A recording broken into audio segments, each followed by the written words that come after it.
আজকে ছিল বৃহস্পতিবার। আজকে আকাশটা পুরো ঝাঁ চকচকে রৌদ্র উঠেছিল। মনে হচ্ছিল যে বৃষ্টি কালকে যাওয়ার হয়ে গিয়েছিল, আজকে আর হয়তো হবে না। আমি সকালবেলা ছেলেকে জিজ্ঞাসা করেছিলাম যে কালকে রাত্রে অনেকটা ভাত করেছিলাম, পান্তা আছে, তুই কি খেয়ে স্কুলে যাবি? ও বলেছিল হ্যাঁ আমি খাবো। তা আমি ওই জন্য ওকে পান্তা মাখিয়ে দিয়ে আলু ভাজা দিয়ে খেতে বসিয়ে দিয়েছিলাম। ও খাচ্ছিল। তারপরে ওর টিফিনটা গোছালাম।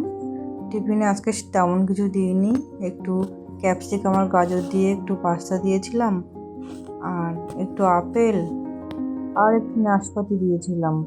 আর বেশি কিছু দিইনি, ও দিতে বারণ করছিল। তারপরে আমি লেগে পড়লাম দুপুরবেলার টিফিনে। আমার হাজব্যান্ড টিফিন নিয়ে যাবে, আবার নিরামিষ। তার উপরে আমি রান্না করেছিলাম ভাত, ডাল, শুক্তো, কলার তরকারি, পদ্মপাতা সিদ্ধ আর ডাল সিদ্ধ আর শাক ভাজা। আলু ভাজাটা ওকে আর দিইনি, সকালে খেয়েছিল বলে। নিরামিষ হলে আমাদের বাড়িতে অনেকগুলোই হয়।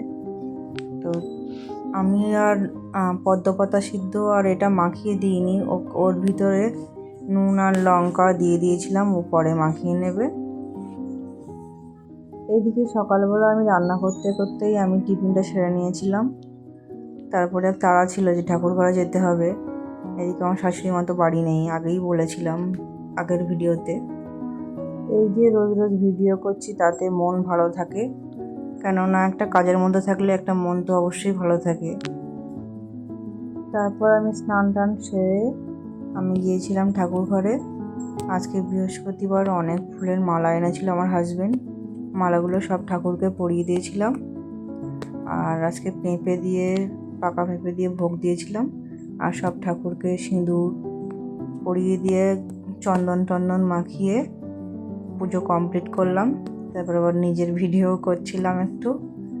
আবার আজকে ভাবলাম যে বৃষ্টি হয়তো হবে না, দুপুরে খাওয়ার পরে ফের ঝেঁপে বৃষ্টি আসলো একদম ছেলের আনার সময়। আমি কিছুক্ষণ অপেক্ষা করলাম যে বৃষ্টি থামার পরেই তারপরে যাব।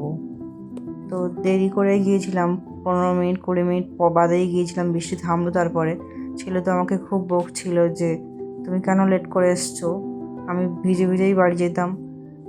তো আমি তাও বললাম যে একটু দাঁড়িয়েছিলিস তাতে কি হয়েছে? ও বললো না তুমি জানো আমার ব্যাগ কাঁধে নিয়ে কত কষ্ট হয়।